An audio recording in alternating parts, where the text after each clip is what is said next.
এখানে উপস্থিত এবং বিভিন্ন বিল্ডিং থেকে যারা আমাদের এই অনুষ্ঠান উপভোগ করছেন, আমাদের কথা শুনছেন, সবাইকে ক্যানিগঞ্জ থানা যুব দলের পক্ষ থেকে আপনাদের ধন্যবাদ জানিয়ে আমি আমার বক্তব্য শুরু করছি।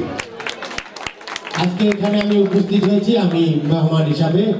আপনাদের আগানগরী ইউনিয়নের দায়িত্ব হলো দেওয়া হয়েছে জনাব আবু জাহিদ মামুনকে। আমাদের নেতা বাবু ঈশ্বরচন্দ্র রায়, অ্যাডভোকেট নিপুণ রায়ের নির্দেশে আমরা ৪৫টি ওয়ার্ড এবং ৬০টি ইউনিয়ন পুনর্গঠন এবং শক্তিশালী করার জন্য আমাদের এই কর্মী সভা।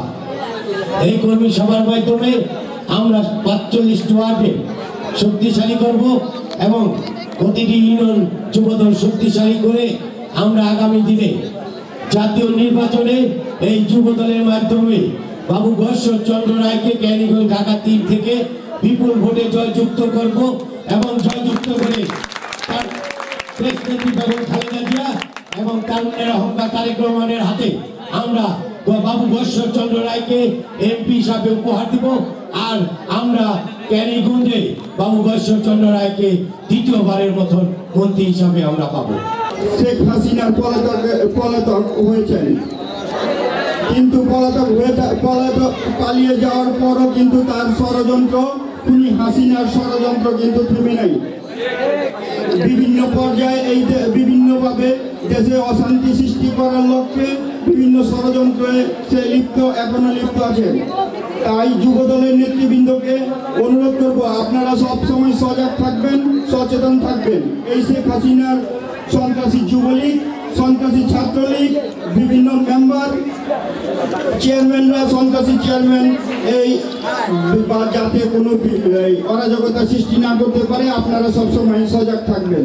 আমরা প্রত্যেকটা ওয়ার্ডকেই শক্তিশালী এবং সাংগঠনিকভাবে গতিশীল করার জন্য আমার শ্রদ্ধেয় নেতা বাবু ঈশ্বরচন্দ্র রায় এবং অ্যাডভোকেট নিপুণ রায় চৌধুরীর নির্দেশে আমরা প্রত্যেকটা ওয়ার্ডগুলিকে বিচরণ করছি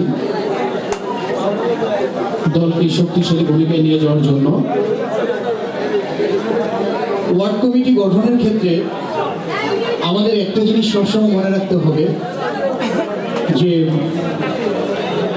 ৫ই আগস্টের আগে যে আন্দোলন সংগ্রাম ছিল, বিভিন্ন মিটিং মিছিল ছিল, এমন অনেক প্রোগ্রাম ছিল যে প্রোগ্রামগুলোতে আমাদের ঝুঁকি ছিল, মৃত্যুর ঝুঁকি ছিল।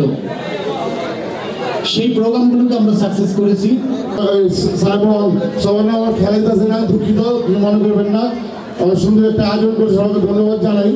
আর আগামী ৭ নম্বর ওয়ার্ড সবসময় শক্তিশালী, সবসময় আন্দোলন সংগ্রামে আমাদের কাছে ছিল, কাছে ছিল। এখানে আমাদের মাটি মানুষের নেতা দাদা এবং ক্যানিগঞ্জ থানা বিএনপি সভাপতি নিপুণ রায় চৌধুরী হাতকে শক্তিশালী করার জন্য আমাদের আগামী যুবদল যা যা করতে হয় আমরা সবকিছু করার জন্য প্রস্তুত আছি।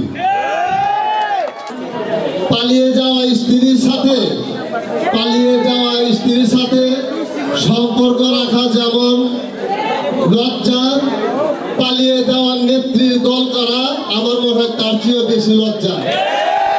আমি আপনাদের অনুরোধ করব, আপনারা এই দলের কথার মুখে নিয়েন না, লজ্জা লাগে। কারণ এই দলের যারা সিনিয়র মন্ত্রী এমপি যারা ছিল, তারা হাজার হাজার কোটি টাকা পাচার করে বিদেশে আরামায়েশ করে আর ওখান থেকে আপনাদেরকে নির্দেশ দেন যে আপনারা আকাম কুকাম করেন, রাস্তাঘাটে বিশৃঙ্খলা করেন, এটা আর করতে দেওয়া হবে না। সময় আগানো ধরে সবচেয়ে বেশি লোক আমাদের কাছে নিয়ে যেতে, তাকে হত্যার উদ্দেশ্যে তার হাত ধরে ভেঙে ফেললো। তথাকথিত কিছু নেতা কই আমরা তো আছি, আসেন স্বামী মুসলমান বলতে লড়াই হবে। আরে লড়াই তো আপনারা ডিক্লেয়ার দিয়ে থেকে আসেন, লড়াই হবে আমবাগিচার মাঠে,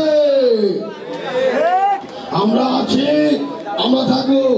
নেতাদের কাছে অনুরোধ, আমার একটা রাজপথের কর্মী এটাতে আমরা যারা আজকে এই যুবদলটা করেছি, যে যুবদলটা আমাদের একটা গর্ব। আমরা যারা পুরান আছি বা নতুনদেরও আমরা স্বাগত জানাই। যে স্বাগত আপনাদের সংগঠনের ভিতরে কোনো ধরনের কোনো মাদক ব্যবসায়ী, কোনো সন্ত্রাসী, কোনো চাঁদাবাজিকে কোনো আশ্রয় দিবেন না।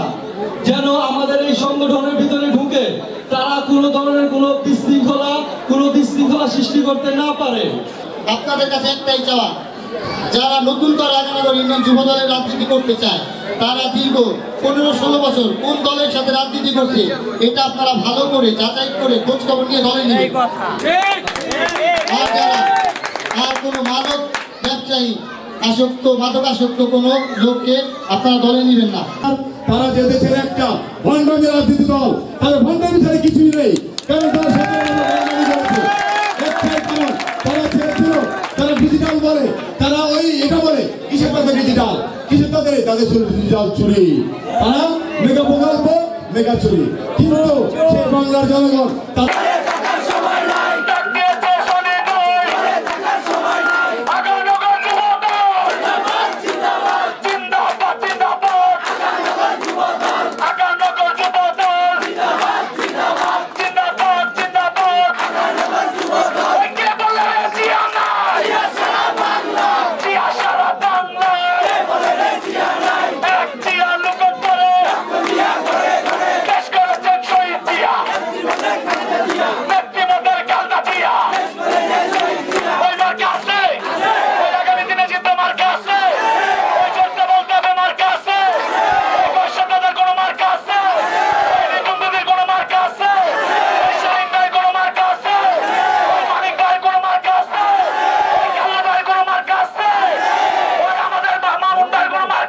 একজন বীর